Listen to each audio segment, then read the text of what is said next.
questionado. Realmente permitiu que a FACEST, a Faculdade Santo Tomás de Aquino, pudesse fazer aqui o seu café filosófico no âmbito dos cursos superiores. Se fundamentam em 3 aspectos: ensino, pesquisa e extensão. O café filosófico está no âmbito da extensão. A fala do professor Lucas, quando ele pensa Agostinho, pensa o amor, pensa a morte, como também eu sou da filosofia, uma questão que vem às nossas cabeças seria: o que é filosofia? Deleuze e Félix Guattari escreveram um texto que é filosofia, e essa pergunta ela está posta para todos nós e há uma resposta de imediato. Antônio Joaquim Severino, num texto sobre filosofia da educação, ele dá uma resposta mais ou menos assim: todos os indivíduos, todos os homens, todas as mulheres que podem pensar e, a partir do pensamento, podem decidir as suas vidas, a construção das suas vidas, todos esses indivíduos são filósofos. Entre tantos, há aqueles filósofos que são, vamos dizer, profissionais, que tecnicamente se dedicam à filosofia. E aí fica a pergunta: o que é filosofia? Eu tenho 53 anos, já estudo filosofia há algum tempo, eu não saberia dar uma resposta. Talvez eu dissesse que filosofia é uma forma, uma maneira de se viver, e que essa maneira de se viver, a existencialidade, ela está posta para que, experienciando a filosofia, eu possa me relacionar amorosamente com o outro. O Emmanuel Levinas, um filósofo contemporâneo nosso, nasceu em 1906, morreu em 1995, ele vai enfatizar o outro. E quem é o outro? Minha pesquisa de mestrado, que redundou no livro, que eu devo tratar dele aqui rapidamente, outro é justamente o quilombola. Nós vivemos numa sociedade, a sociedade brasileira, que na sua composição nós temos indígenas, nós temos descendentes de africanos e nós temos descendentes de europeus. Aqui em Alagoas, 67% dos indivíduos são descendentes de africanos, mesmo que seja meu branco. A compleição física não é o determinante para se dizer que é negro. Eu sou negro não tanto por causa da cor, eu sou negro por 2 outros aspectos. Eu fiz a opção de ser negro, e há um outro detalhe que me faz negro. O outro, na sociedade brasileira, se é que eu posso dizer, é o negro, é o afro-brasileiro, é o afrodescendente. Na minha pesquisa, o outro vai ser o quilombola.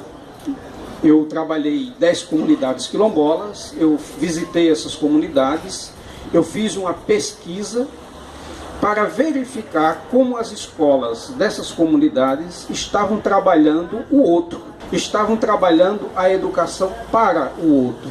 E essa educação hoje tem um nome, que é Educação Escolar Quilombola. A educação escolar quilombola, ela tem 5 características básicas. A primeira característica é o território. Todas as comunidades quilombolas têm um território.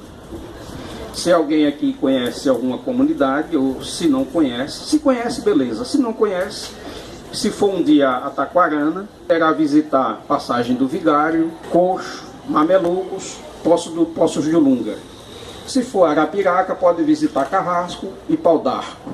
Se for a Belém, pode visitar os Bangas. Se for a Palmeira dos Índios, Tabacaria.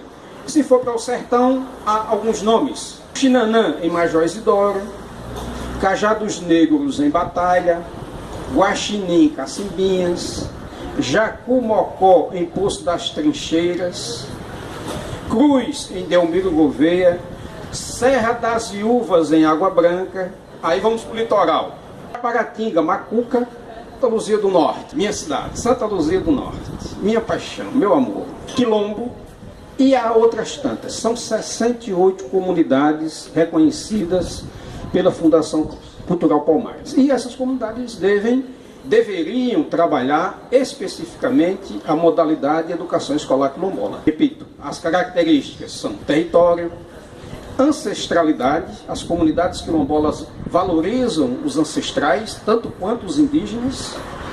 Você vai a uma comunidade indígena, os jovens estão sentados ouvindo um idoso contando a história da comunidade.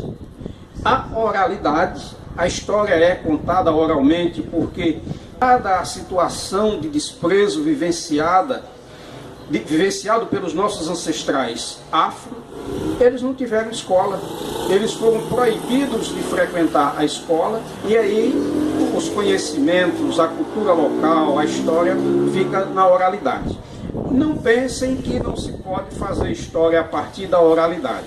E pode tanto que a Bíblia, só um exemplo assim para quem curte o mundo cristão, a Bíblia foi dita oralmente. Depois de anos foi que se escreveu, né? Alguém não poderá imaginar que Jesus Cristo estava fazendo o discurso da montanha e alguém diz: espera aí, Jesus, espera aí, repita aí para eu escrever aqui, porque eu não entendi direito o que você falou. Não foi desse jeito. Houve-se, teceram fala, teceram discursos, e tempos depois alguém resolveu escrever. A educação escolar quilombola, ela tem objetivos. Um dos objetivos é combater as práticas racistas e discriminatórias. Vemos um país que ainda tem um desprezo terrível pelo homem e pela mulher de cor.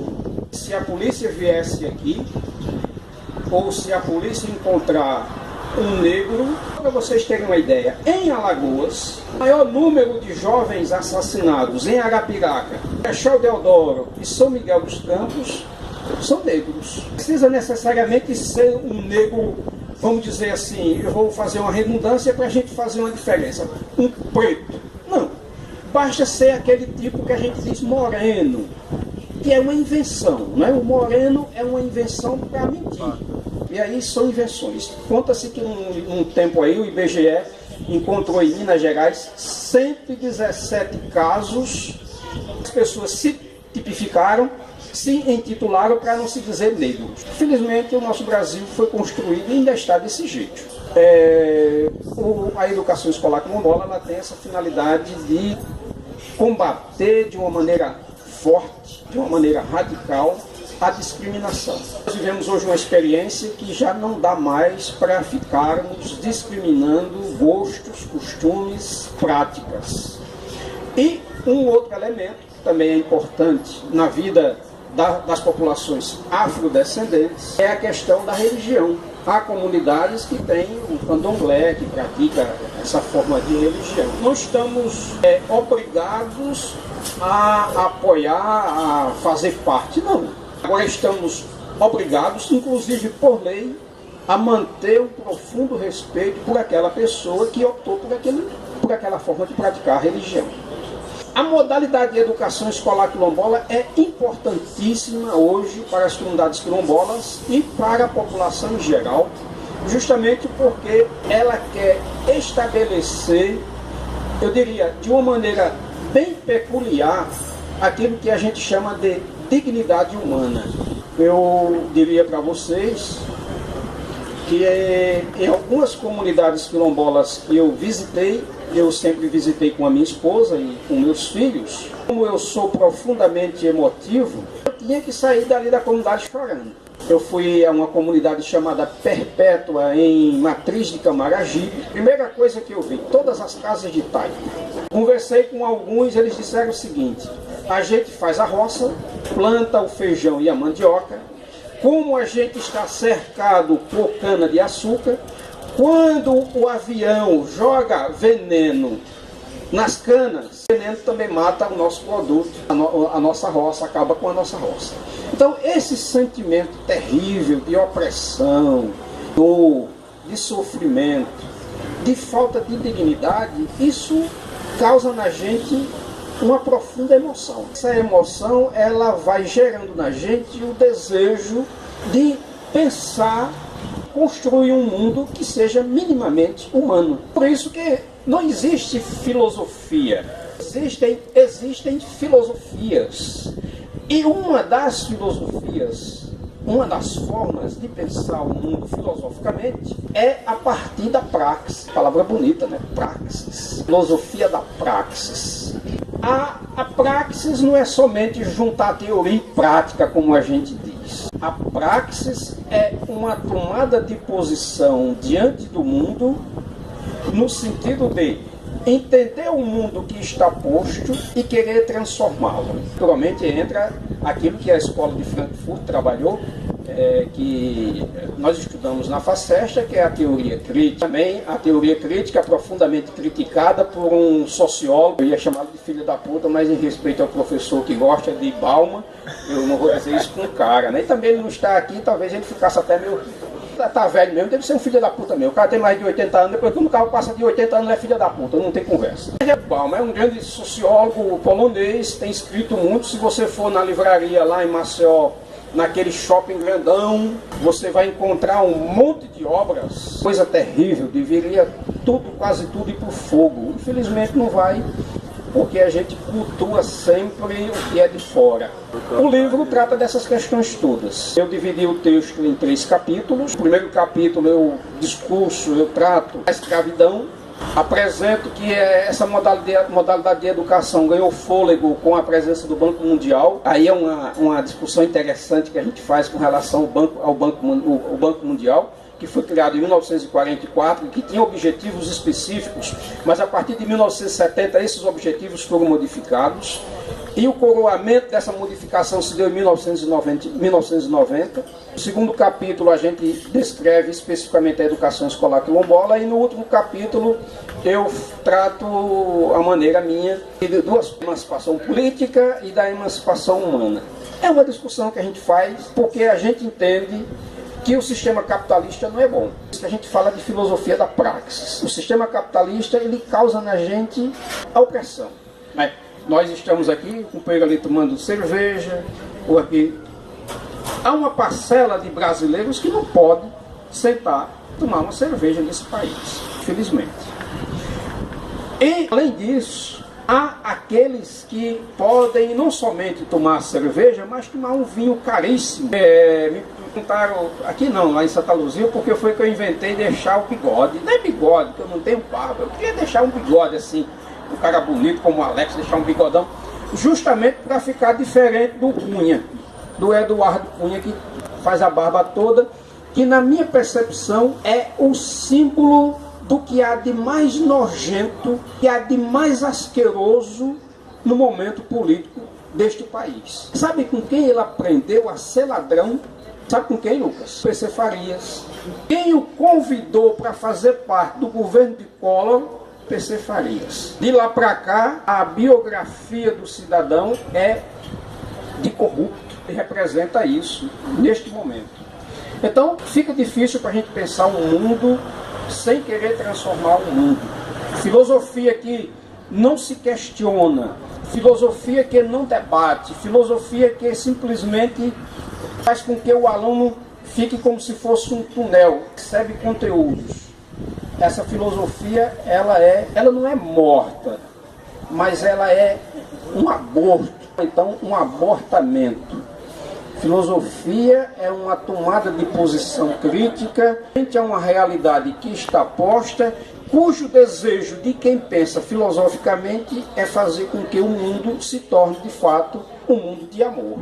Estamos vivendo um momento ruim, porque estamos vivendo uma coisa chamada pós-modernidade. Pós-modernidade, ela criou determinadas formas de pensamento destrutivas de outras formas de pensamento chamadas as metanarrativas. Não sei se a gente vai ter fôlego de retomar alguma metanarrativa. O que a gente pode pensar, o que a gente pode construir é tentar refazer diante do que está posto.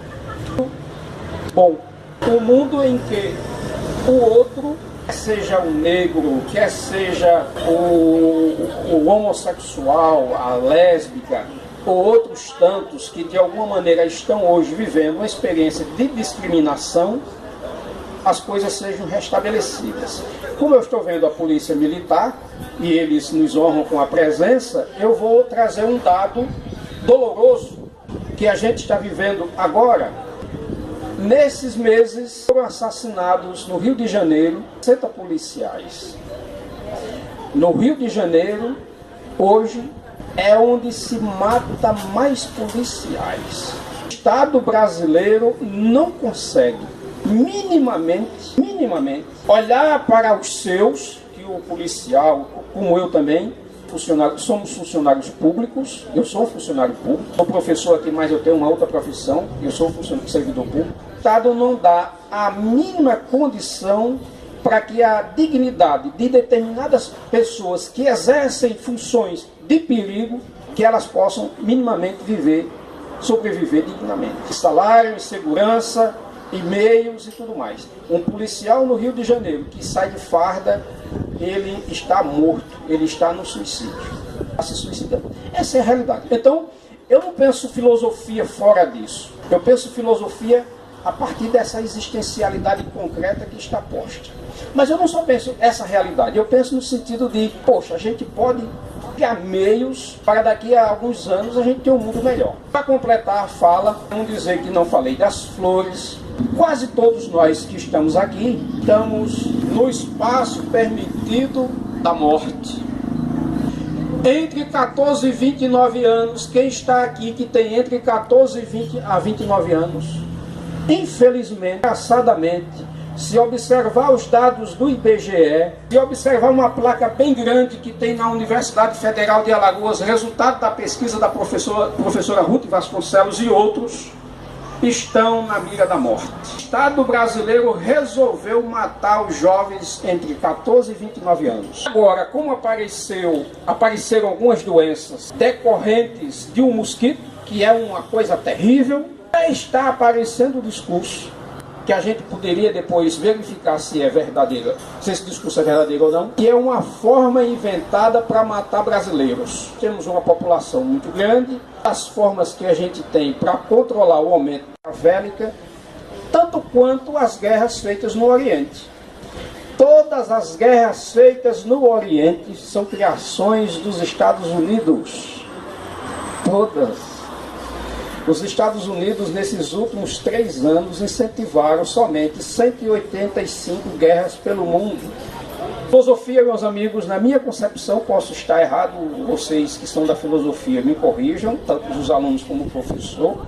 Os que eu não conheço, mas que de alguma maneira são capazes, podem pensar, vocês podem dizer que eu estou errado, não tem problema nenhum. Eu vou para casa, chegar em casa, devo tomar um banho. Se a mulher deixar, se ela não deixar, eu dou um susto perto dela. Se lasca, fedora, não tem problema. Mas a minha maneira de pensar é pensar a educação, pensar a filosofia e pensar a possibilidade da gente criar um mundo que seja um mundo bom para todos. Para os nossos filhos, para os nossos netos, fazendo como os indígenas, que pensam o mundo até a 7ª geração. Isso é que eu tenho para dizer. Se tiver alguma pergunta, se tiver alguma fala discordante, eu respeito. Infelizmente, filosofia para mim é uma coisa que está em processo de construção e eu não sei nem o que é filosofia ainda. Depois o professor Lucas me diz o que é. Obrigado.